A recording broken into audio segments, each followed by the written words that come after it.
Voilà, donc je vous remercie. Donc, comme vous le savez, il s'agit de travaux d'achèvement. C'est des chantiers qui ont démarré depuis 2008, donc de l'autre régime.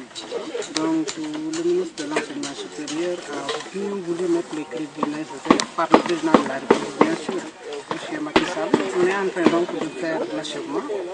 Parmi ces chantiers, il y en a qui étaient résiliés, notamment les hébergements, c'était résilié. Et on a relancé.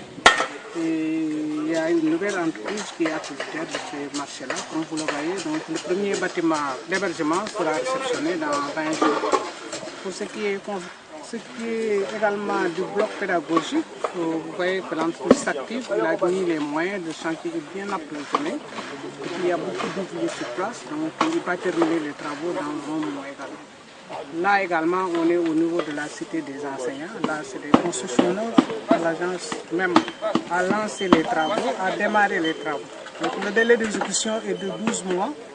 On a vu que l'entreprise est un peu en avance sur ce délai-là, parce qu'il a terminé presque le gros œuvre au niveau du rez-de-chaussée. Et les travaux n'ont duré que 2 mois. Le seul problème qu'on est confronté, c'est le problème du sable. Donc j'ai demandé à l'entreprise de mettre les moyens pour terminer le remblai sous dallage. Parce que comme vous le savez, nous sommes dans une région très pluvieuse et s'il n'a pas le sable nécessaire, dès le mois de mai, on risque d'avoir des problèmes. Et de toutes les façons, nous allons faire la pression sur elle pour que tout cela soit exécuté. On va bientôt terminer, comme je l'ai dit, les blocs pédagogiques. Il y aura un peu de soulagement et également pour ce qui est de l'hébergement. J'ai vu même que le COUD a déjà livré le matériel nécessaire. Donc bientôt, les étudiants vont occuper le premier bâtiment. Bien que le délai d'exécution, normalement on devait terminer ces travaux au mois de mai. Mais actuellement, on va livrer le bâtiment d'ici la fin de ce mois-ci. Par exemple, en mi-février, on pourra terminer le premier bâtiment. Et le deuxième bâtiment sera terminé dans 2 jours. Donc bien avant le mois de mai. Tout ce qui est maintenant des salles de cours également, le bâtiment sera réceptionné dans 3 semaines. Vous avez assisté à la réunion de chantier, donc vous avez vu que les travaux sont très avancés, le carrelage est terminé. Il est en train de faire la peinture, la menuiserie également est posée presque à 100%.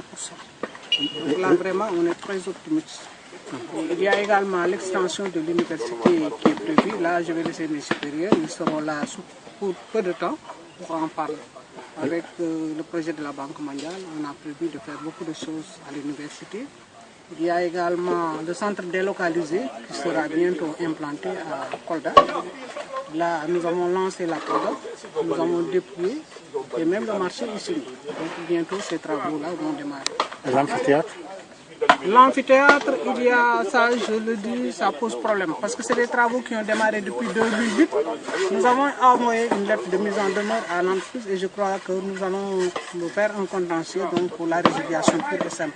L'entreprise a été convoquée aujourd'hui même, mais jusqu'à présent, il n'est pas venu. Je crois que c'est une résiliation qui va s'en suivre. Lors de la dernière réunion, on a envoyé 2 lettres de mise en demeure. Il n'y a pas eu de réaction. Bien que les fonds sont disponibles, les fonds ont été versés dans le compte de l'agence. Donc vraiment, c'est l'entreprise qui est défaillante. Il faudrait qu'on résilie et on va faire peut-être une procédure d'urgence, donner ça à une autre entreprise pour le traitement de ce travail.